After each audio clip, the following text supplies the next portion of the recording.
I will be starting in a few minutes.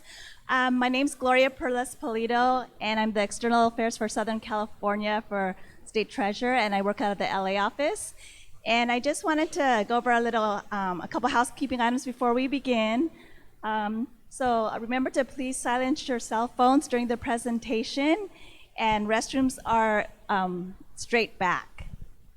And then one more thing is if you would like to speak, if you can please fill out this speaker card. We're taking questions and answers during the PowerPoint, and also there'll be room at the end to also take any questions you have or comments as well. So, and then you'll have 2 minutes maximum to speak. So thank you very much for coming.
Okay, good afternoon again. My name is Gloria Polito, and thank you again for all of you for coming today. I want to especially thank the Los Angeles Housing and Community Investment Department's Affordable Housing Commission for hosting the second site of this 10-city housing regulatory tour. And before we begin, I would like to recognize a couple of the VIPs that are here today. Thank you for joining us. Commission Vice President Janet Burt is right here. And then I think Commission President Ozzy Lopez, is he here as well? Okay, he'll be on his way, so thank you both for being here today. Next, to do our welcome and opening remarks, I would like to introduce General Manager of CDLAC, Rushmore Cervantes. Great, thank you very much for that introduction. Good afternoon, everyone, and welcome to City Hall. We're thrilled to have the State Treasurer here this afternoon, and certainly after the most recent point and count, notwithstanding many of the cities and counties throughout the entire state of California trying to address the housing crisis and homeless crisis, we were faced once again with daunting numbers as they continue to seem to increase across the region. Cities and counties across the state are looking for any type of resource to be able to apply to build affordable housing and obviously supportive housing for the homeless. The utilization of resources from TCAC and CDLAC are critical. They're critical to both types of housing, utilized almost exclusively for each one of those types of projects. That's why we're thrilled to have the Treasurer here today to discuss her views and her thoughts about how she can reshape both of those to be able to make them more efficient. So it's my pleasure to introduce her. She started her professional career working at Ernst & Young before getting a taste of the government life when in 1995 she was appointed to the Assessment Appeals Board of San Francisco. From 2002 to 2006 she served on the San Francisco Board of Supervisors, and then was elected as a state assembly member from 2006 to 2012, serving as Speaker Pro Tem from 2010 to 2012. She was then also elected to be a member of the California Board of Equalization from 2015 to January 2019. And of course, most recently in November of last year, she was elected to the State Treasurer position, the 34th State Treasurer. Treasurer Ma is the first woman of color and the first woman certified financial accountant elected to the position. California is the world's 5th largest economy, and Treasurer Ma is the state's primary banker. Her office processes more than $2 trillion in payments and oversees for the investment in portfolio of more than $90 billion, as well as $85 billion in outstanding general obligations and lease revenue bonds in the state. So I guess it's a good thing she's a CPA. So we're obviously very anxious to hear her thoughts as far as these major funding sources for the city of Los Angeles. Would you please give a warm Los Angeles welcome to State Treasurer Fiona Ma?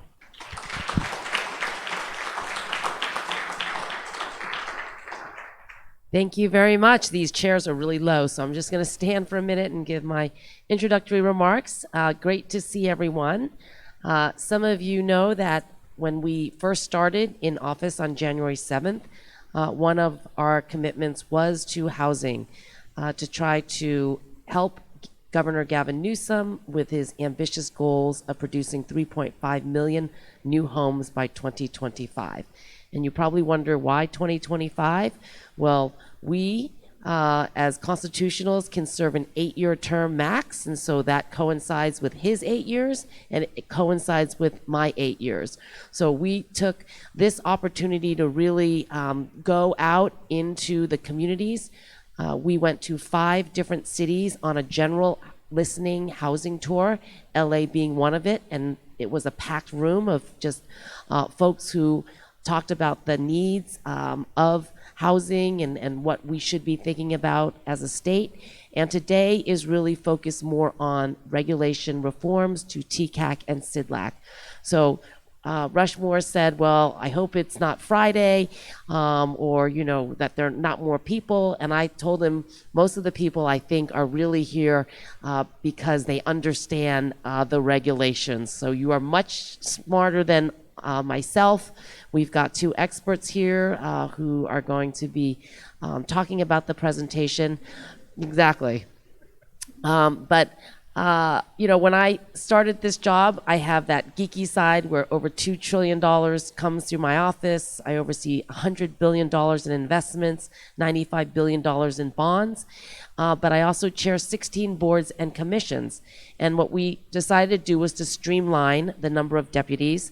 And I appointed Jovan Agee to oversee housing and economic development because we think that those 2 areas should intersect and could better intersect. And under him, he has 6 different boards and commissions. And what we're trying to do is really leverage the amount of resources we have at the State Treasurer's Office with what local government is doing, what the federal government is also providing to see whether we can better coordinate housing here in the state. So we are trying to make our offices more efficient. We hopefully will hire a new TCAC director very soon. We are interviewing CDLAC directors, and we really wanted to take this 6 months to do a deep dive in terms of what has been happening, what some of the issues are, and I know many of you have called me about some of the issues that you have been facing or barriers, and we really at the Treasurer's Office want to lead by example. So we thank you for coming out. Today you're going to hear a PowerPoint presentation. It is just a starting point. There is no proposed regulations right now, so please don't go back and tell your prospective folks that this is what's happening, because it's not happening, okay? It is just a starting point of folks who have given their input about some of the major obstacles and changes personally that we should be making to our regulations. And then in the process, they will talk about the process and where you all can get more involved. So again, this is just the starting point, okay? We have nothing in mind. We have nothing, you know, written down secretively, but I appreciate you all coming out and giving your input because it is going to be important part of our final project of proposals. So without further ado, Jovan has been doing a great job. When I asked him to join me, I said it's going to be a tough 6 months because you're going to be the acting TCAC and CDLAC director, but he has done a yeoman's job of really digging in deep, figuring out what the issues are, and is probably an expert now in all things housing at the Treasurer's Office. So thank you, Jovan. Yeah, thank you, Madam Treasurer. I don't know if I'm yet a master or expert of anything other than time management at this point. Uh, but with that being said, we have fun. So, a lot of my presentation is going to be intertwining the seriousness of what we're doing with the aspirational conversations we're having to really advance the Treasurer's Office for the demands required by California in 2019 and beyond. And so, we're going to modify this conversation a little bit. We learned a lot from our first convening this morning in Riverside. As part of this initial go-round, we solicited kind of feedback from some of what we call our frequent flyers. Those who have come to us, on the campaign trail, once elected, kind of saying, this needs to be changed, this needs to be looked at. We sort of say, okay, well, here's your chance. Give us some of your feedback in terms of your initial thoughts. Some of that thinking where there was repetitive comments is what you're seeing in terms of this integration for this PowerPoint. But again, as the treasurer stated, this is in no way sort of dried in ink, but this, because of the frequency of comments, are things that we wanted to include to get the conversation started so we would have a reference point. So that's what you have before you. What I'm going to do is I'm going to jump immediately to our goals for the treasurer's office. Then I'm going to allow for Anthony Zito and then Evan Cass to kind of talk a little bit about their roles in their program before delving into the PowerPoint. So as you all know, the governor has set a goal of 3.5 million homes by 2025. That's a very ambitious goal. Essentially, it's quadrupling our count annually. We roughly produce about 80,000 homes annually. That would require us to produce about 500,000. So just put it in context. It means we have to really get to work. And that's what we've been doing since January 7th is really, putting the rubber to the road and trying to move forward. But really wanting to do it in a collaborative way. We know where our expertise begins and ends. And we're not fooled to think that we know everything. And so we believe very strongly in relationship. We want to figure out how do we change a system that sometimes puts labor against developers, and figure out how do we expand the pie so that everyone can collaborate and partner, including the residents. Part of our goals, when we talk about them, we have 6. One is increasing the housing production in the state of California, which we all know. Second is containing costs. So it's really looking at what are the cost drivers in the system. Sometimes it's things that we don't always identify as cost drivers, like time. Is just one of them that is a major cost driver in the system. Thirdly is looking at how do we spur new technology. A lot of us are talking about things like container, greater use of modular. But what are some of the other things that we can look at in terms of this space to also increase housing production and contain costs by incentivizing, not prescribing, new technology? Fourth, we're looking at how do we expand the table. Unfortunately, when we look at the developer and investment community, it is not reflective of California. So we want to figure out how can we expand the table and add chairs so that we have more people of color and women in the space, and looking at projects and incentives and initiatives that will help us do that. Fifth, we're looking at how do we actually empower people in communities to be part of the revitalization efforts happening in their communities. We're hearing endless conversations about gentrification, gentrification, gentrification. While gentrification is important, continuing to talk about it won't solve it. And so we really want to look at how do we build wealth in communities, how do we build the intellectual capital, how do we put people in communities in positions to work with the developers or their teams to help become part of the revitalization efforts happening. And then lastly, just looking at how do we build wealth just globally. We have a tremendous amount of assets and resources under our roof. How do we do a better job of marketing and promoting them so that we're actually building institutional and family wealth? It's great to increase the living wage. It's great to increase the minimum wage, but that alone won't solve the housing crisis. And so the issue oftentimes is not just the production, but it's the wages and salaries that can get what's in inventory. And so those are our 6 goals. We want to be ambitious. Nothing we do is we try to be small. We want to make a national ripple effect. We want to be a model for the country and globally. And so we believe that embarking on this with you all will help us do that. And so without further ado, I'm going to transition to move into our slide after goals, where we begin to talk about the proposed regs. But before we do that, I want to allow Anthony briefly to introduce himself and talk a little bit about TCAC. And then Evan, if you can do the same, then we'll go back to you, Anthony, to kind of walk us through the PowerPoint. Thank you. All right. So as I see a lot of familiar faces. So most of you guys probably know. Well, I don't know about most of you guys, but I'm Anthony Zito. I've been with TCAC 15 years now, actually. And TCAC administers the low-income housing tax credit program. So we do federal and state credits. Everybody's familiar with the 9% competitive credits and 4% credits. So that's pretty much TCAC in a nutshell. We go out and monitor projects for 55 years. We work with CDLAC very closely on the 4% projects. So that's pretty much TCAC in a nutshell. I can turn it over to Evan to talk about CDLAC. Yeah, I'm Evan with CDLAC. California Debt Limit Allocation Committee. Every year we set a ceiling that's prescribed by the IRS based on the per capita formula, and we allocate to that ceiling for private activity bonds, tax exempt bonds, for affordable housing projects and the like. And we typically need to have the bonds in place, the allocation in place for the 4% TCAC process. So we do work together. We have a couple of areas that we're looking at because as set to the ceiling, with the increased activity, there is a more of a, a point where we're going to get into a competitive environment.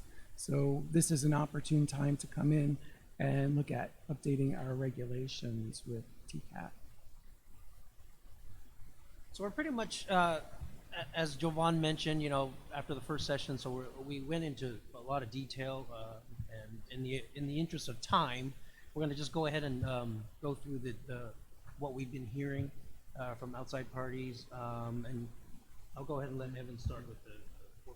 Yeah, and before we get started, let me briefly explain what the icons mean at the top. So earlier when we talked about the goals, we essentially created a legend that used these icons to sort of represent how these proposals sort of align with or not with our 6 goals. So what you'll see is icons highlighted, you'll see some grayed out. So anywhere where you see multiple icons highlighted, that essentially means that potential proposal could check off boxes from anywhere from 1 to all 6 of our goals by modifying the regulations in this way. So that's what those icons mean. So Anthony and I are going to go through some of the initial feedback we received. One being the 4% projects that are leveraging conventional debt. The issue as it was presented was requiring 10% of the units at 50% AMI or below, and requiring projects to average 59% may not take full advantage of income averaging. Also, it would reduce supportable conventional debt, increases government subsidy, can cause marginal projects to be infeasible or decrease housing production. The actual initial suggestions that we received were for CDLAC to actually remove the 10% at 50% AMI requirement. For TCAC, it was suggested removing as well the 10% at 50% AMI requirement. And then for TCAC, remove the requirement for income averaging projects to average 59% AMI. And then Anthony will go into the next suggestion. So the tiebreaker, as you know, is very, a lot of on the 9% competition, you pretty much, in most cases, have to receive full points. So it comes down to the tiebreaker. So the tiebreaker is very important. And right now, we're looking at the immediate things we could do to the tiebreaker. You'll see in the later slides, we're going to talk about a redesign, but as far as immediate changes we can make. So we've already incorporated a size factor into that first ratio, because the first ratio is probably the more weighted ratio of the two. And the emphasis on that ratio is public funds and soft funds. So in an effort to increase the number of units, we incorporated a size factor for new construction projects. And one of the initial suggestions we received was amplify that effect of that factor. So make it worth even more than it currently works. We've probably seen that it has helped a little bit to increase the sizes of the projects, but one of the suggestions was to increase it even further. Okay.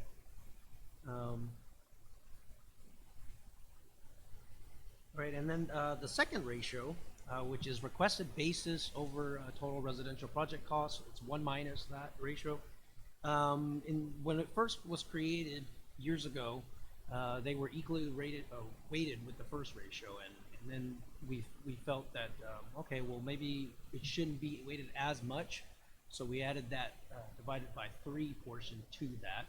And after we did that, that's where it comes into okay, now did we take away the effect too much? So now the suggestion for that is to change it from divided by 3 to divided by 2. So that'll kind of bring that one back up as weighted more.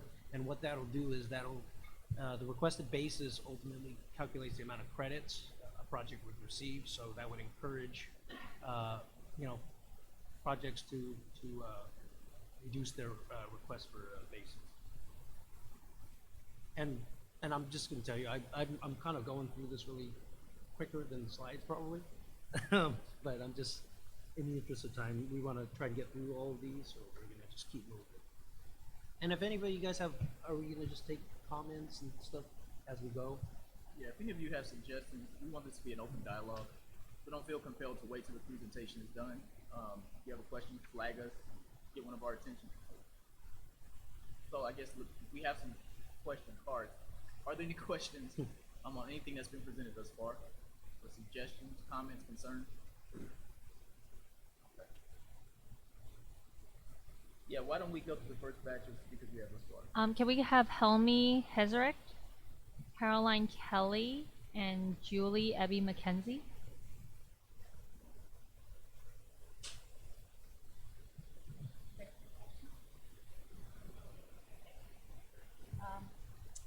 Good morning.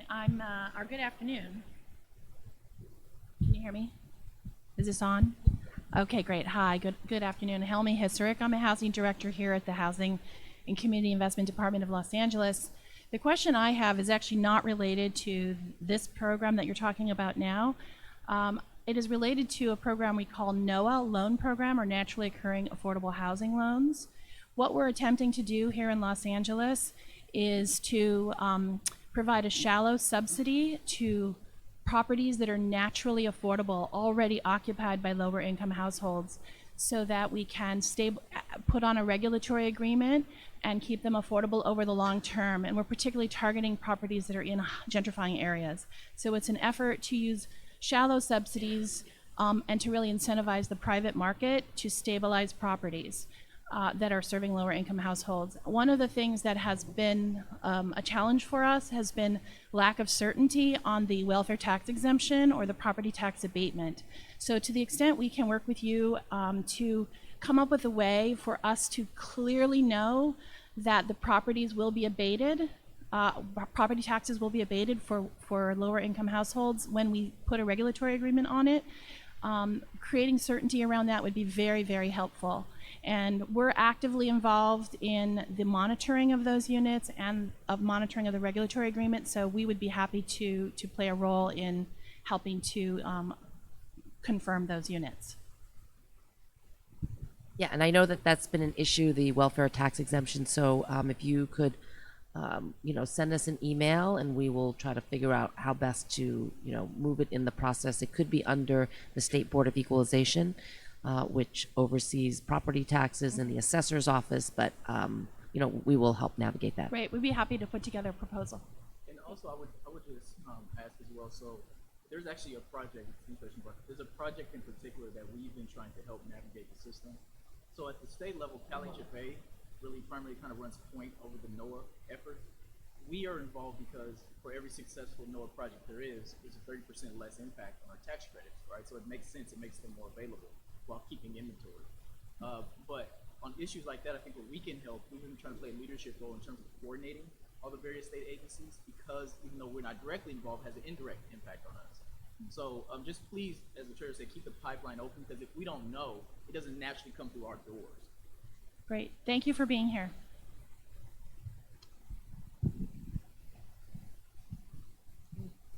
Hello, my name is Caroline Kelly, and the issue that I'd like to raise, it's one that in your last go around here in Los Angeles I also raised, has to do with group homes in terms of homes where multiple people live. And in particular, I'm focused on people with severe mental illness who really cannot live on their own and require a bit more assistance with daily living. This is a statewide crisis. There's a type of residents called adult residential facilities. They're licensed by the state, and they are closing at an alarming rate. So for those that take Social Security income, they're just closing. And what's happening is there is no pool of money available to buy these homes when the owners decide they can no longer maintain the business and sell. So for example, just on the west side of Los Angeles, there were homes from anywhere from 6 beds up to 100 beds, and they were sold to private developers. And so this is already existing housing that we cannot get back in these neighborhoods again. You cannot situate 100 people with severe mental illness on the west side of Los Angeles anymore. It's just economically and financially not possible. So one, I'm hoping that there is a pool where when these homes become available and they are already existing housing for a population, that there is a way that either the county or nonprofits can purchase these homes. That's the first thing. The second thing is, in all of the types of incentives and things, there's never really any incentive for developers to build group homes. So, for example, there's a facility in Orange County. They have a piece of land. They built a series, and this is a nonprofit, a private nonprofit. They have 5 bungalows each that have 4 or 5 bedrooms and 1 or 2 baths, and then they have common kitchen area, common exercise space, really nice shared garden. They had to do it all privately. There is no funding to build this kind of situation. And so I really just want to say that for those with severe mental illness, they cannot live on their own. It is just not an option, and they tend to be forgotten. So I hope that more incentives can be brought in. Thank you.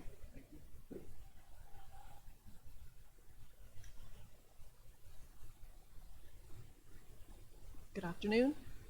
I'm Julie E.B. McKenzie with the State Council on Developmental Disabilities. I know that in the first round of this, when you did the listening tour, you had members of the State Council as well as staff from the State Council address you at multiple of your events. I'm sure our Executive Director, Aaron Carruthers, was there, as well as many of our managers. So my point in addressing you today is just to remind you of the pressing need for housing for people with intellectual and developmental disabilities. Unlike the speaker just before me, most people with IDD are more interested in living in regular, typical communities with the proper supports in place. There is a strategic framework that was developed by the State Council with the help of the Lanterman Housing Alliance that outlines the need as well as possible strategies for addressing the need. So my intent is just to steer you back to the Lanterman Housing Alliance's strategic framework and request that you don't leave this population behind as you consider affordable housing development. Thank you. Christine Anderson, Sharon Rappert, and William Huang.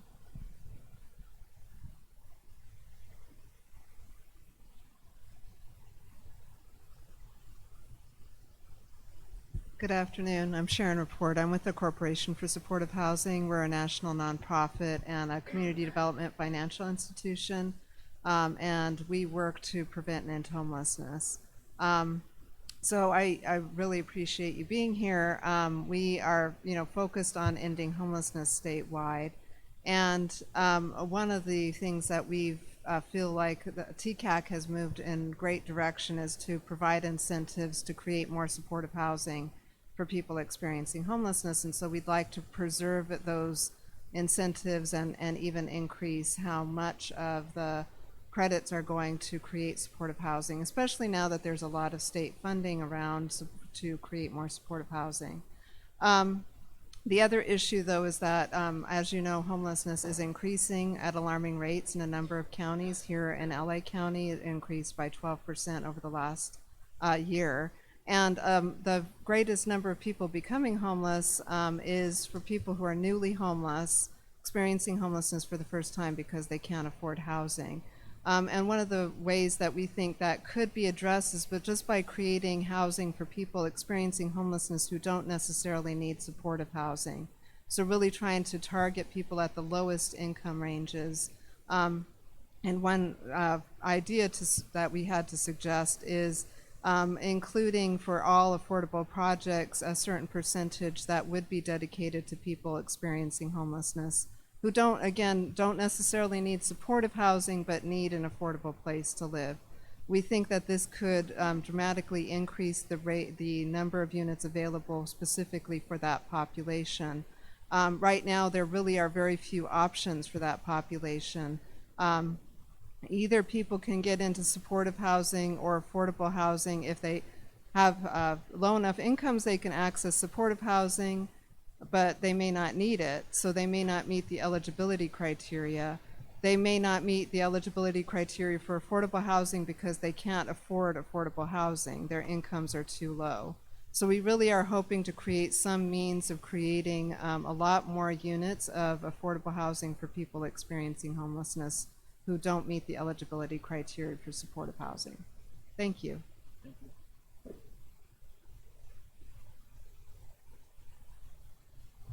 Hi, I'm Christine Anderson from Mercy Housing. I actually have some specific comments about changes that haven't been discussed yet. Should I go ahead with those comments now? Okay. So at Mercy Housing, we want to say that we support the goal of increasing productivity and the related topic of cost containment. We think there are some very good ideas that have been presented at other places, and some that are problematic. In regards to the 9% program, we are very concerned about the proposed changes to the tiebreaker and don't think that the current proposal adequately balances public policy goals. Specifically, we're concerned about the change that would increase the emphasis on credit efficiency without any effort to address the impact on supportive housing production and the impact of prevailing wage or large family projects. The proposal almost dismisses the positive role of local government. Not only does the investment of local government make supportive housing and other policy priorities financially feasible, local governments are one of the only quality controls in the program. And we also think that no one has ever been able to completely agree on the cost of prevailing wage. So we're being asked to move forward with a system that will reward the Central Valley and ex-urban communities at the expense of urban and coastal communities. For that reason, we recommend that no changes be made to the tiebreaker unless TCAC can develop a transparent and accurate system to address the costs of these public policy priorities. In regard to the 4% program, we are concerned about the unprecedented demand on 4% credits and bonds next year. Before we increase the benefits of the 4% program, we need to make sure that there's bond capacity to serve what HCD plans to fund next year. In addition, we're concerned about allowing parking in offsites into basis, which is increasing costs. We don't think that the current prohibitions are ineffective. By far, we are worried about the. Sorry. 9. Oh, okay. We're worried about the proposed recommendation to remove the limit on deals for nonprofit GPs that are effectively silent partners for for-profit developers. There's no public policy basis for that proposal, and we would ask that this proposal be completely removed. In conclusion, Mercy Housing is supportive, but we really care what the details are going to look like. We would ask that TCAC and the Treasurer's Office entertain alternative proposals for addressing costs, including various ideas that have already been proposed, but were not included today. Thank you. I have a quick question. A couple things, clarifying points, because we were asked a few questions that this morning that I just want to make sure is clear to the public. One, this is not our proposal. The second is we're not doing anything at this moment to touch prevailing wage. And then thirdly, what we're asking for in the spirit of collaboration is solution-oriented comments as much as can be provided. So while there's gonna be concerns on both sides, irrespective of what we do, but we believe that there are opportunities to actually move away from a zero-sum environment, right? And I think one of the things we have to acknowledge that the current environment as it relates to the tiebreaker is suppressing housing production, right? That is something that is a fact, because it takes into account very heavily the local share. So knowing that as a fact, that's not necessarily saying that we need to change it, but then what can we do to expand the conversation to ensure that we're not exclusively suppressing, right? So if we're going to keep that, what can we do to add to the conversation so that now we're not only suppressing unless something, right? So just something to think about, especially as a Mercy that's a major player in the space. How can we think outside the box? Because what's happening now is not going to work for more people as we move forward. Sure, and I just want to, we absolutely understand that, and we're supportive of starting to think about some of those cost containments, and we're not suggesting getting away with prevailing wage. We just want to emphasize that it's hard to completely quantify how the cost of prevailing wage plays into the cost of our developments. It's different in every jurisdiction, and so no one has been able to totally do that. So we want to support you and work with you. We just want to work on figuring out what that kind of cost containment might look like and what some of those details would look like. Perfect. Thank you.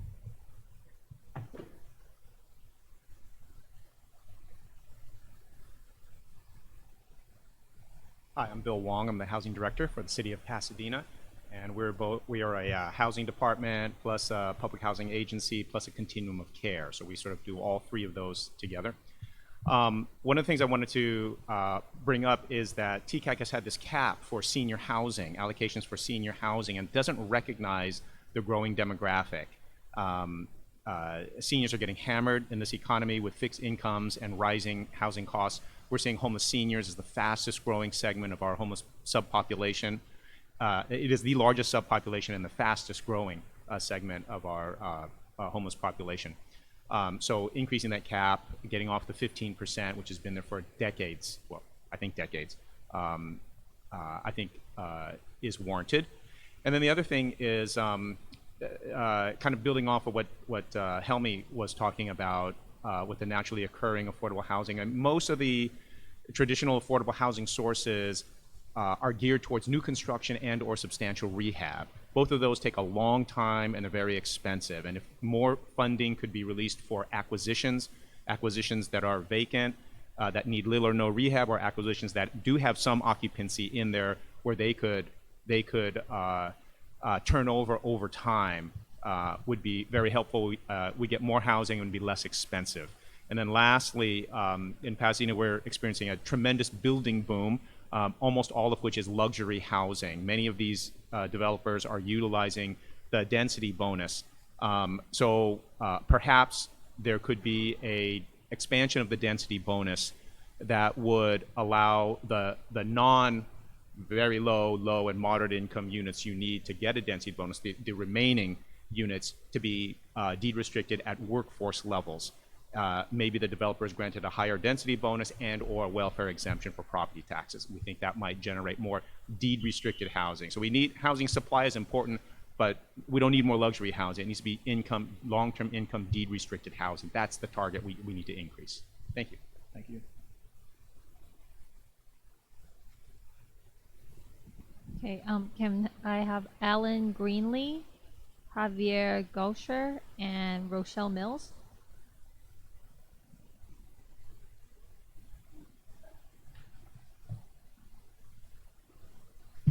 Good afternoon. My name is Alan Greenlee. I'm the Executive Director of the Southern California Association of Nonprofit Housing. But I want to express my appreciation for y'all coming down here today. Always love it when Sacramento comes to us.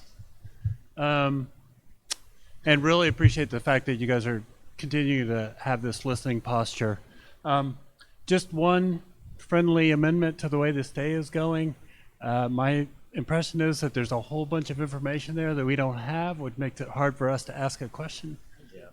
Thank you. Sorry. It is now on our website, both the TCAC and CDLAC, and there is a yellow button on that on those pages. So it's very easy to click on now. But yes, we know at 70 pages, this really wasn't, Difficulty. Yeah, technical. We're planning to have these sent out ahead of time. Technical difficulties. Yeah, no problem. I understand. So that's why we kind of revised it, since there's more folks in the room that are very focused on the regulations, that we're just doing a high level. But this is your opportunity to kind of tell us, what changes you would like to see, concerns, things that are hampering you, and like many of the speakers, what are the needs, right, that we should think about. And then as we put together the proposed regs, we're going to put together a technical advisory committee to also vet, the proposals before we actually issue it. So there's a lot of time and places to give input. So this is not the one and only. This is just like an initial, hey, we're here, we're listening, we want to hear from you. This is who we are. Please, continue to communicate, write in, email us, during this process. Terrific. Thank you so much. I appreciate that clarification. And as it relates to the choreography today, we look forward to the opportunity to see what you've brought. I would just say two things at the highest level, and they're somewhat consistent with what's been mentioned today. One is that in LA City in particular, we happen to live in a place where there's this confluence of two opposing development challenges. One is it costs a bunch to build things here, and the other one is people here don't make a lot of money relative to the rest of the state. And so to the extent that both CDLAC and TCAC are making policies, being able to be cognizant of that is really important. I think that manifests itself in at least a number of ways, but one of which you guys mentioned just now was this emphasis on bigger and going to scale. And so the fact of the matter is that a lot of time the parcels that we're talking about building on here in the city of Los Angeles in particular are not conducive to that kind of density. And so just making sure that as you manage, and I get this is a big state, incredibly diverse with respect to the land types and all that kind of stuff, but making sure that the region that has most of the people and a bunch of the poor people, that your policies are sort of written in a way that help encourage development here. The other thing is that we're up against this issue with respect to the point in time count where we're having an increasing number of homeless people, as many places in the state are. But as Sharon points out, a good number of the people that we're talking about in this case are people who are not chronically homeless necessarily, not necessarily of households households of special needs, but instead people who are just of extremely low income, and figuring out to sort of a way to right size the program so that we can address the needs of those households is really, really important. And I could probably yammer on for a really long time, but I'm not gonna because it's Friday afternoon. And I just want to say thank you again, and we look forward to continuing this dialogue.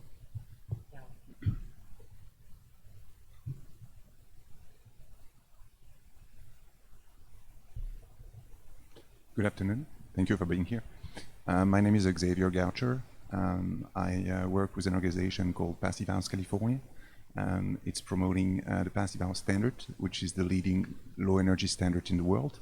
And I would like to bring to your attention that we firmly believe that it will be a great opportunity to incentivize the Passive House standards for low income housing for 5 reasons. First of all is that Pennsylvania has been doing it for many years, and they're able to achieve passive house construction for a cost neutral operation. It provides the lowest energy cost for the people who need it the most. So it will be very equitable to do so. The passive house standard increase drastically comfort and health, indoor air quality. So that would make it better health outcomes. Number 4, it's happening all around the world, but it's helping to incentivize that standard. It's helping the economy and the building industry transformation. And so it's good for the Californian economy. And the last point, since it's reducing the energy consumptions, it's also reducing the CO2 emissions. And so it's also climate equitable. So that's, thank you. I have a question for you. One, we would like to see the information in regards to what Pennsylvania is doing as it relates to their energy standards. One of the things we're trying to do our due diligence on is looking at best practices in other states. Looking at some of the stuff. I know DD community issues have been brought up, looking at some of other states are doing as it relates to that. But I think this is the first I'm hearing of the ability to kind of accomplish the low income housing goals and then the ability to also meet energy goals. And so if a state is doing that in a way that does not drive costs, we'd be extremely interested in seeing that because that's not necessarily consistent with what we've been hearing. So we'd definitely like to get that information.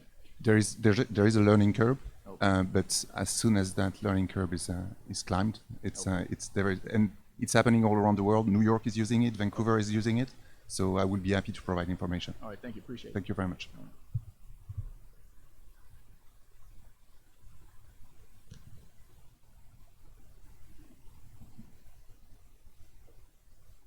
Hi, this is Rochelle Mills. I'm with Innovative Housing Opportunities. And first, I want to say thank you, because I see how much you and your staff are zigzagging across the state, and we haven't seen that. I've been in the field for 12 years. I haven't seen that. And so I take you at your word when you say that you are interested in doing something new. So I have a suggestion that may be radical, but I think about it this way. We've got a tax credit program that has been doing a good job for a long time, and there are a lot of suggestions. I am all in favor of tweaking it to improve it, but I'm saying let that sunset, and I would be interested in working with your office to create its replacement. I believe after a certain period of time, we've done as much as we can do with the tools that we have, and we have learned a great deal from them, and it is time to put some new strategies in place. One of the things I'm excited about is the attention that affordable housing is getting, but the challenge that I have is that it makes us run for monosyllabic solutions. And so right now we are all in on homelessness and chronic homelessness, but it's to the exclusion of everything else. And the concern that I have is that we are not creating the vibrant communities that our stakeholders will support for the long term. There are tools like what Tia is putting together for mixed income housing that I'd love to see us find a way to bring to fruition. There are opportunities that I think that you have more than others to work with the local agencies to try to think of how we can move the needle further. And if there's one thing I could suggest very strongly is that my concern is with our concentration on locating housing density along transit corridors, which happen to be in communities of color, is that we are also concentrating poverty and exacerbating racial stereotypes or racial segregation. And I'd love for us to put this, let it run its course, and let's figure out the solution for the other. Eddie Lauren, Craig Gillett, and Haipin Im, sorry.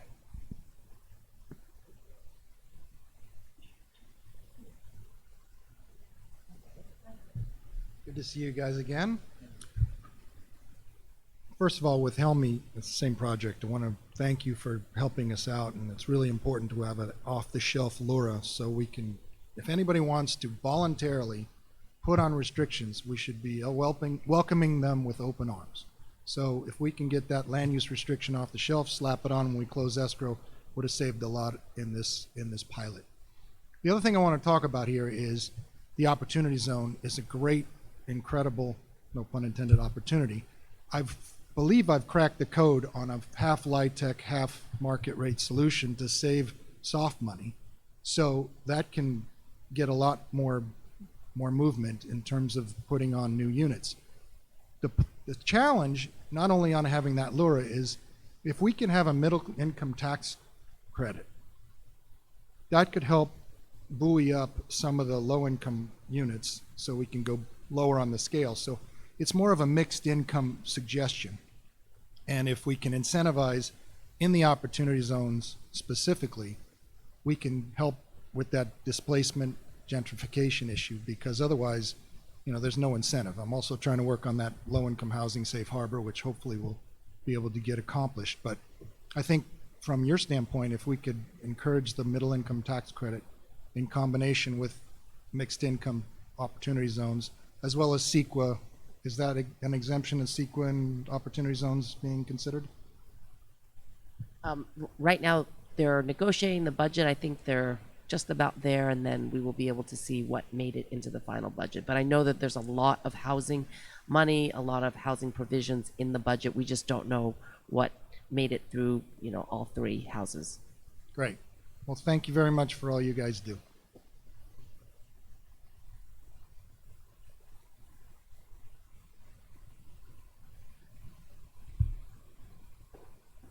My name is Craig Gillette. I'm the president of Life Steps. We're a service provider for affordable and supportive housing throughout California. And I just wanted to make a simple point that whenever we look at the regulations again, there's going to be a certain percentage of developers who want to again pull back on service requirements for residents. And I just want to say that I think that's short-sighted. And I think in many ways, TCAC and CDLAC, when competitive in any case, are sort of the backbone of affordable housing in the state and across the country. And you guys set the bar for service requirements for residents of affordable housing. And in doing so, you have created in many ways sort of an additional piece of the backbone of services throughout the state. And those services in many cases, and affordable, and the reason I got into this, my partner, Bess Halpern, got into it, was from the homelessness perspective early on, which is affordable housing in many respects and services for affordable housing residents is what holds together large pieces of our community from homelessness. And so while cost constraints are obviously an issue, I'd just posit that services at $10,000 to $15,000 to $18,000 a year after the building's been built is not a significant driver of the cost of affordable housing. I think it's a significant and important aspect of the whole endeavor of affordable housing here in the state.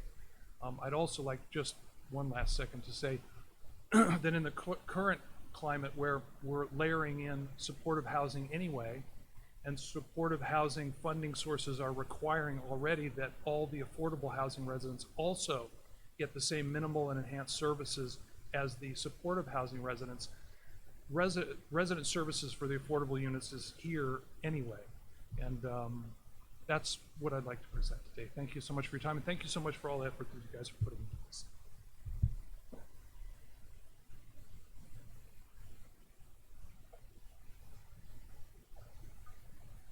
Good afternoon.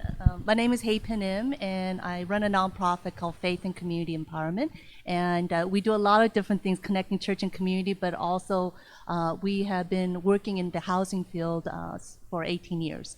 And so I'm looking down the list of goals, and I thought, awesome.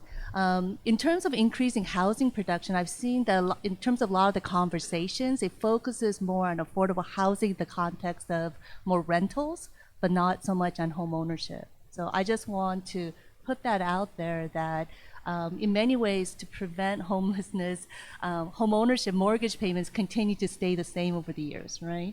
And so I'm just wondering in terms of credit, I'm not a developer, and so not an expert, but I'm wondering if there might be tax credits to also build homes versus just rentals. I want to put that out there because I am working with an investor who wants to build affordable housing, but more home ownership. Second piece is that prevention is another one for distressed communities. There's many communities of color have, about to lose their home. And Keep Your Home California was an amazing program. So easy to implement, great resource, but the program ended as of last June. So I want to put that out there that more resources could be put into that place. Also down payment programs. I want to say we just helped recently a 22-year-old young gentleman with income less than $35,000. He was able to get into a condo, $249,000 condo with less than $3,000 of his money. We were able to layer $105,000 of down payment assistance.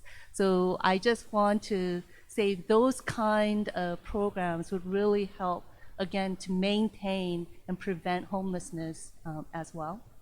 And then, did my time end? Okay. Last piece is that, again, I know that this may not be your jurisdiction, but there are many homeowners that may not be in complete compliance, and I see in the city where they're going after having to reduce the number of units. I know personally someone who's being forced to, but they don't have resources to be able to take it to that next level, to be in compliance. So I want to put that out there. There's such a shame that these are existing units where it's been rented for quite a number of years. Compliance comes and forces them to actually reduce from 15 units to like 10 units. So whatever power that you may have, relationships, resources, I think that will be really helpful as well. Thank you. So I just have a question. So the 22-year-old that got into a home, was that through a Cal HFA loan or? Actually, it was LIPA, the city down payment, and then there was the neighbor housing and the LIFT program. Oh, great. But we also connect Cal Halfa for other people who don't qualify within those benefits. As Good. well. Yeah. So, I do want to say there are down payment assistance Yes. programs. They're not always the easiest to find and they're not highly promoted. So I'm glad you're mentioning it. Yes. And then my office also sold $150 million in CalVet home loan bonds. So that program is now replenished. So any veteran who was not dishonorably discharged should look into our CalVet home loan program, down payment assistance, closing cost assistance, very low interest, and the loan amount is based on the ability to pay. So not necessarily a W-2 job. You could have a 1099. You could have some other type of benefit. So it's just your ability to pay. So I encourage people to look into that program too. We're going to be doing 2 homeownership fairs. I'd love to have you come and personally share. Sure, okay. All Invite right. me. Thank you, Hypen. Mo Mahana and Maria Coronado.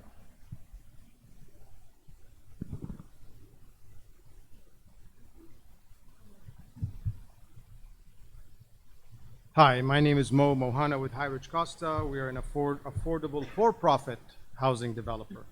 I'd like to start with what our focus is. First of all, thank you for doing this marathon hearing sessions that you're doing across the state. Our focus is to provide an increased production of affordable housing, quality affordable housing, which we've done for the last 25 years. And what we've seen recently in the programs is a significant reduction of the number of affordable housing units and a significant increase in cost. Homeownership was mentioned by the speaker before me, and the majority of the residents that we have in our family communities that actually move after several years of being in an affordable housing communities, because they are able to have their incomes, have their income increased and the rent stay was somewhat restricted to the 60%. We have on our exit survey a huge number that are leaving because they've saved to buy homes.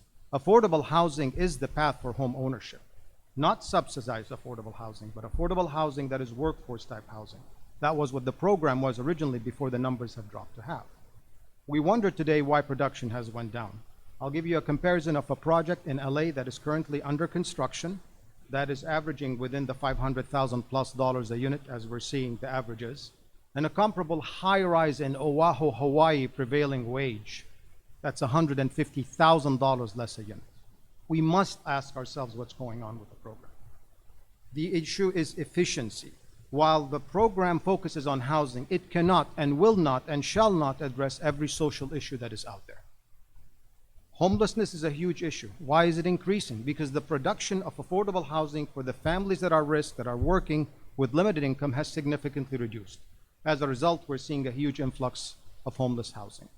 There are many issues and we will submit them. But for example, surrounding service amenities, expand the area for which we have surrounding service amenities so we can find sites. We continue to be within 1 mile from a library. How many libraries do you have?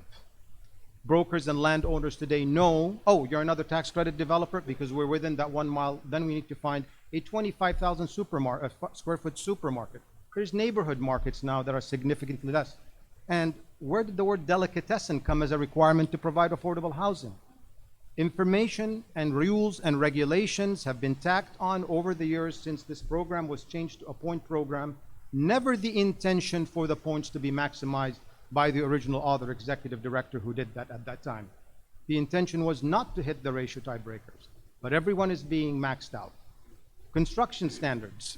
You have institutional lenders and investors that are reviewing your standards and cities that are plan checking you. Why do we need to have minimum construction standards if they will be met through rules and regulations and plan check from cities and building code?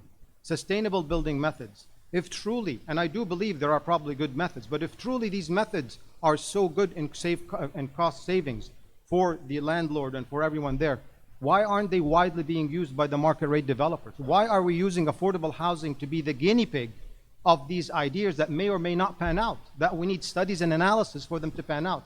If they are panning out, every developer would do them without requirements.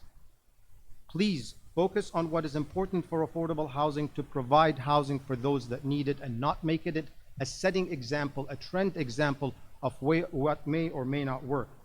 We request that the minimum construction standard and sustainable methods be removed from the requirement. Title 24 energy in California is the strictest in the nation. There is nothing wrong with following it. When it wasn't, we pushed and went through that. On talking on CDLAC, CDLAC, so oversubscription, we ask that a priority be given for projects that are 80% or more affordable. We also ask that the taxable tail be required once you are able to comfortably meet the 50% test, go at a 60% margin so it's not redeemed and lost. We also ask that priority is given to new construction projects because they're increasing the inventory unless the project is at risk or needs major rehab. Again, the key is let's get production back online. Let's get the units back online. We cannot address every need that is out there through this program and allow the families and the senior to become homeless. Thank you.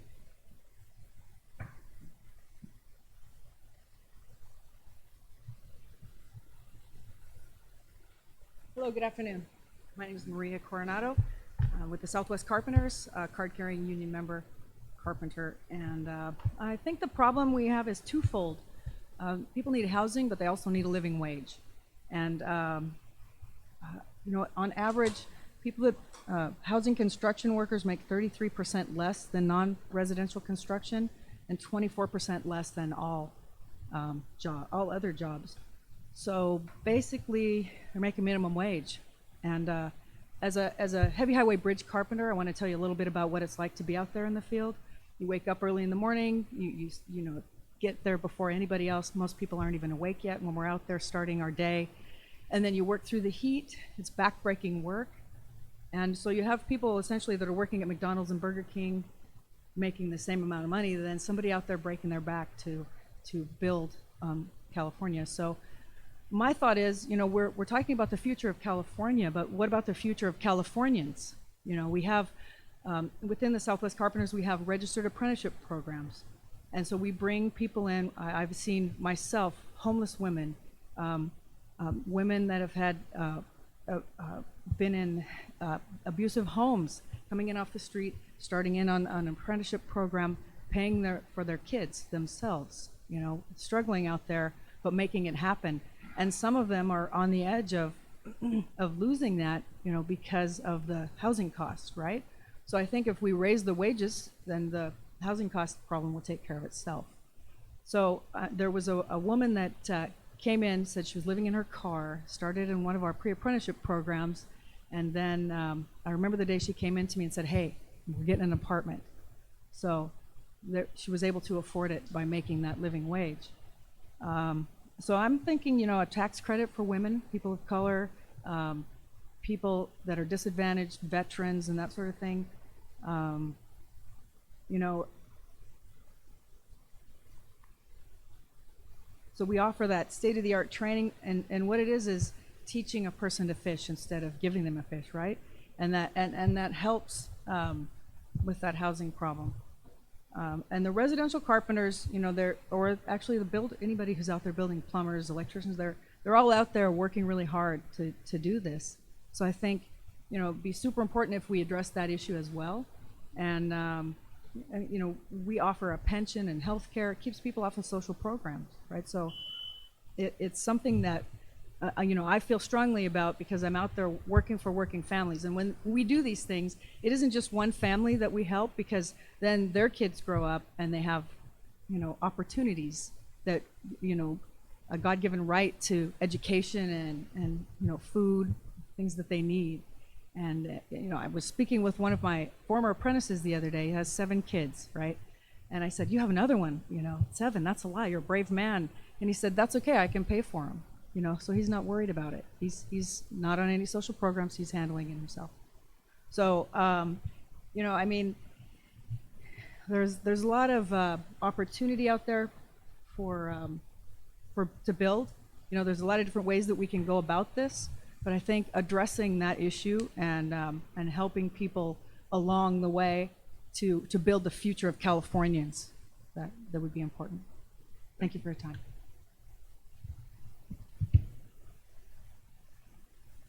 all public comment. All right. Why don't we jump through a few more slides, then we'll check time and see if any more questions percolate. And if not, we'll transition to sort of next steps. So the last change that we had stopped at, it had to do with the tiebreaker, immediate improvements, and this is still focusing on the second ratio. It has to do with projects that forego federal credits. They voluntarily walk away from federal credits by way of voluntarily reducing their basis and request state credits. And in doing so, they get a competitive advantage. So the suggestion we received was to somehow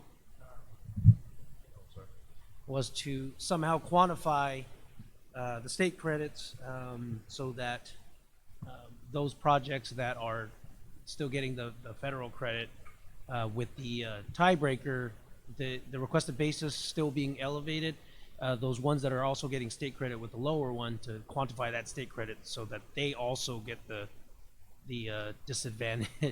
It's kind of hard to explain, but I don't. But essentially, it's to put them on even playing field. Okay, those requesting state credits versus those that are taking all federal credits. Okay, and so that's the current tiebreaker, and that's immediate things we could do to maybe help the tiebreaker to produce more units and meet some of our goals. The next slide has to do with just a whole redesign of the tiebreaker, and the suggestion we got was to make it simple, as in it's just one ratio. That's units produced over credits requested. And then with that ratio, you just make adjustments based on public policy objectives that you want to add. So units produced over credits requested, obviously that's gonna encourage more units, right? On the numerator, and then credits requested would be the denominator. That would be lower credit requests. So that's what's gonna the higher the number, the better. So some of the factors. So benefits, like you just have a multiplier that will multiply, say, housing type. I'm just throwing out a couple of examples, but if you're looking for a housing type that you want to encourage, then you throw a multiplier in there that would increase, and then if it's something else, then you decrease, and so forth. So, but it starts off with one initial ratio, and then you make adjustments to that. Okay. Okay, and then one of these other things was to encourage family projects in high opportunity areas. So some of the suggestions was to amplify the tiebreaker by adding like 10% boost to that for projects located in those areas. And then for projects that are like non-at-risk resyndication projects, discount those tiebreakers by say 50%. And those projects require half as many credits. So, and then somebody brought up eventual home ownership. So if you want to encourage that, you'd add maybe 2 to 3% for projects that have those components. And then Jovan mentioned empowering individuals in distressed communities. Now, while we have to figure out how to do that, but that's one of the items we could do. And then reserving 10% of units for homeless households referred by coordinated entry systems.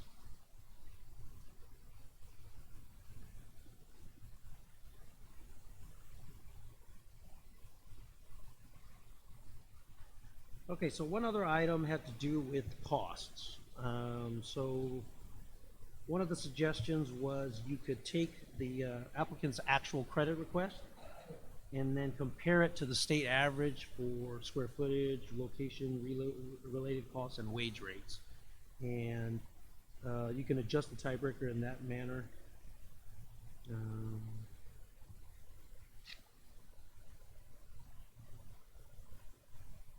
And that would allow project types with project locations to compete on a level playing field, as well as prevailing wage projects and permanent supportive housing projects. 4% projects. This is 4% projects that are requesting state credits. So currently, we score those similar to 9% projects, where they have to meet the same competitive requirements. So one of the requests was to maybe unwind some of that to produce more units. So energy efficiency, I think Mo mentioned some of the measures that we require. So energy efficiency measures, lowest income targeting, and social services provisions. So if we took that off of the 4% for state credits, that would alleviate some of the requirements for those type of projects and encourage more units on those projects.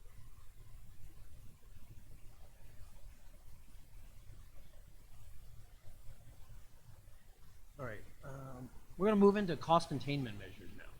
Okay. As you know, the costs are always increasing, rapidly increasing. So site amenities, I think, was also brought up as far as location of projects. They increase land costs. So we're looking at that. And then water efficiency measures.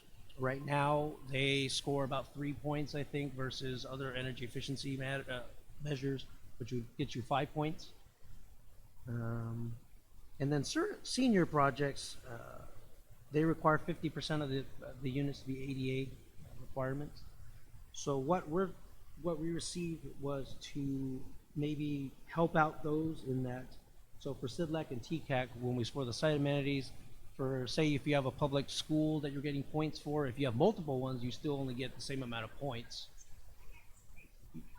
You only get the same amount of points for 1 school, 2 schools, 3 schools. You still get the same amount of points. So what the suggestion was to provide points for each school that you have in different age ranges. And then also change the water efficiency measures currently at 3 points to 5 points, and that would allow projects to not have to meet the energy efficiency requirements to get the full points in the sustainability point category. And then the accessibility requirements, we would lower for senior projects down to 10% from 50%, and that would help those projects. And for rehab projects, reduce it from 10% to 5%. Basically, some of the proposed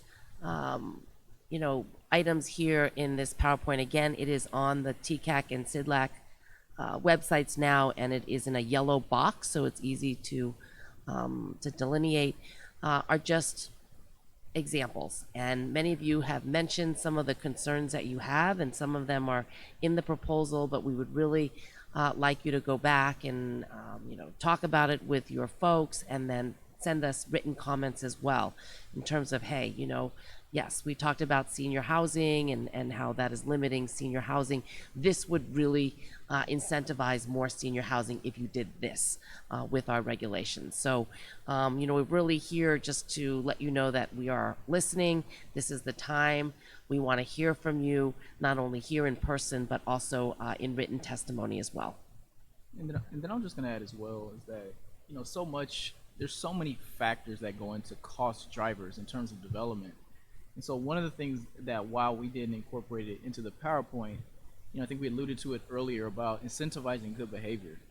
And so, really looking at, what jurisdictions are really trying to be pro-development in a way that brings along community are things we're looking at because those impact costs. So if a developer, is brought on labor to do a project, they're paying the labor so the labor doesn't leave while they're trying to, get permitting and entitlement. If that process takes a long time, those are unnecessary costs, right? Because they're paying for labor that cannot do the work because they're waiting to get their site in position to begin development. And so those are things that, oftentimes don't get talked about because they boil down to, at the end of the day, political will. And you can't necessarily regulate political will. And so we're going to figure out how can we sort of take a complementary approach to the governor. He's looking very much at using a stick. We want to figure out how can we use the carrot and then figure out how the two together can work in harmony to make some of this stuff happen. And so, while we are one component, we're not the only component. It's going to take local jurisdictions to really step up and exercise some political will in terms of these conversations. Additionally, I think it's going to take an acknowledgement by the state that some of the conditions that local jurisdictions are in are because of the state. right? So when we talk about the Central Valley, the Inland Empire, a lot of those regions look the way they look in terms of being cash strapped is because a lot of state behavior, not just those regions but others as well, but primarily those regions are because of state behaviors, you know, in times when we were in crisis financially. And so how do we go back and sort of make those circumstances right as well now that we have some budget surpluses? And so those are a lot of things that we want to be able to entertain. So while we have direct ability to affect things like the tax credits and the bonds, we sort of have a nice sort of bully pulpit, or I call it a will mover wand, to help some, you know, local jurisdictions do some of the things that can help. And so we have to move out of this position of no, but figure out how. And so that's the other role we want to play. And NOAA was an example that was brought up earlier. We do not directly impact the NOAA projects, but we can make calls to people and let them know the importance of getting this done because of its indirect impact on the tax credit. So I just want to put that out there as well because, you know, as was mentioned earlier, there is no silver bullet to this stuff, but we do know for sure some of the things that drive cost that do not take a change.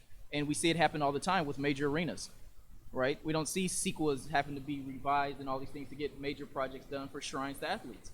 You know, so why do we need sort of some magic mountain being moved when we talk about housing for lower income people?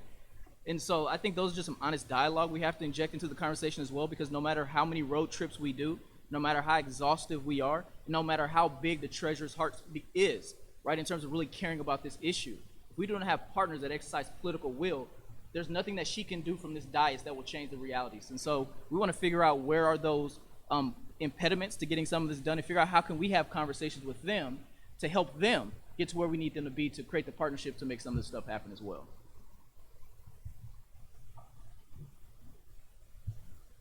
Right.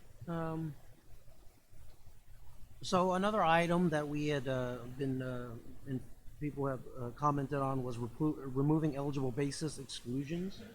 And this includes the developer fee. So for example, right now on a 9% project, you can only include 1.4 million in basis.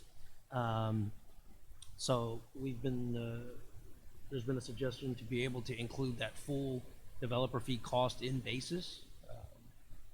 And you know, the developer fee limitation's been around since the 2000s, and so just the request to increase that so you can get more basis and ultimately more credit. Same thing with excluding parking and off-sites. So the request has been to kind of look at those and see if there's any way to allow more of that to be includable in basis.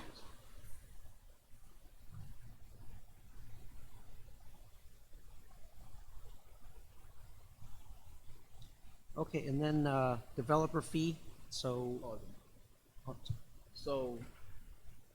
do the next slide on developer fee, and then I'll give some insight in terms of some of the creative thinking we're thinking on that, and then we'll move into our timeline to kind of talk about next steps. Are there any more questions? So why don't you broach the conversation on developer fee? We'll talk a little bit about that, and then talk about next steps. So developer fee, you know, the limit doesn't. We've been approached about increasing the limit in general. You know, I know there's a lot of stuff that goes into what a developer has to risk and take advantage of. So that's one of the items that has been requested to be increased. Let me contextualize that one. Because absent the context, it can sound like, again, we're perpetuating what the existing system, I believe, has flaws in, and it's picking winners and losers. So in our opinion, the current system says, you know, either developers are benefiting and somehow labor sort of loses, or community loses, or one of the other variables wins and the others lose. And so what we're really thinking about is how do we make the greatest incentive in the primary party that is responsible for creating the opportunity. And when you think about that, that is the developer. Not saying that any other aspect of the continuum is less important, but how do you incentivize the greatest pressure point to the opportunity? And so as we're thinking about how do we create wealth and how do we share in terms of resources of the project, in order for us to do that, so if we created hypothetically a co-developer opportunity, there would be no real incentive in some instances where we're hearing developers who are already foregoing some of their fees to want to do more of that for the sake of building wealth in communities. But if we said, how do we expand the pie somewhat to afford for that to happen, now we have ourselves a real conversation and a real audience to do it. And so when you hear him talk about this idea around how do we expand a developer fee, it's around the idea of doing it with a partnership where we're actually building real wealth in communities, which we've heard oftentimes doesn't necessarily happen. And so that is the context around the idea that you just heard. That's pretty much That's it. Okay, perfect. So if we can go to the slide in terms of the calendar, we want to talk a little bit about next steps. And so this is a additional step on the front end of what the traditional step has been in terms of the TCAC and CDLAC sort of reg revision process. So what you will experience now, if you've been a part of it historically, it will be the same. So we'll have the same public hearing process. We'll have the 45-day comment period once the final drafts are done. We then plan to have these go to board in sometime in October. At that point, TCAC will be done with its process.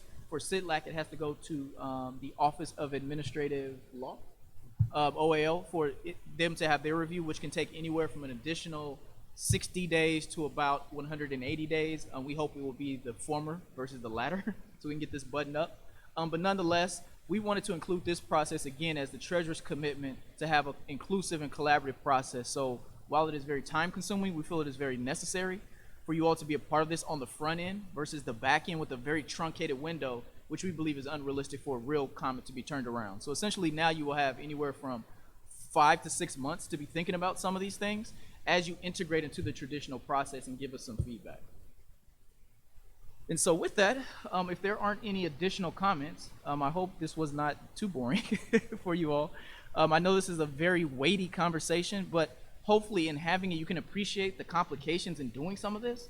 This isn't a light touch type topic if we really want to solve the problem. And so if nothing else, it gives you somewhat of an insight in terms of the things we're going to have to delve into over the next 5 to 6 months.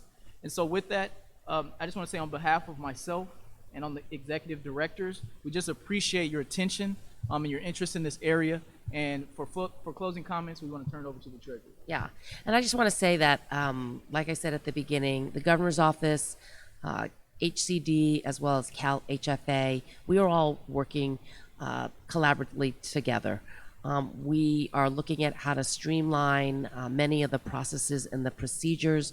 We really need your input to say, you know, why is it that we have to apply here and apply there? I mean, it just doesn't make sense. Can't we just use this application or this type of, you know, loan that, you know, that we were all submitting again? And I think by us in government working together and trying to streamline the processes, it's going to make it easier for all of you who are actually out there trying to build.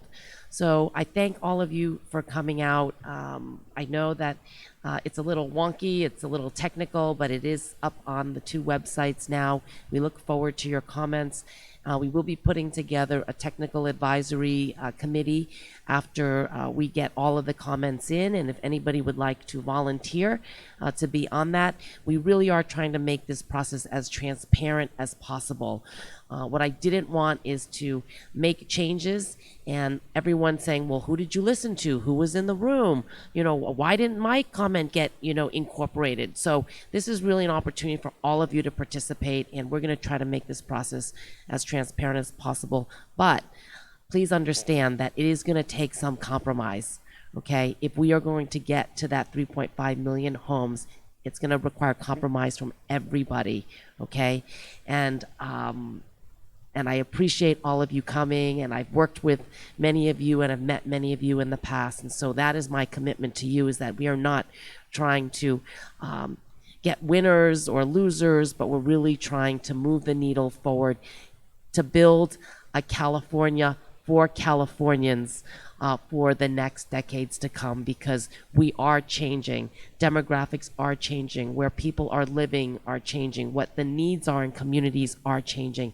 And so this is our opportunity to kind of make California the California we want for Californians. So thank you all for coming out, and we will be here if you want to chat with us and exchange cards. So thank you again.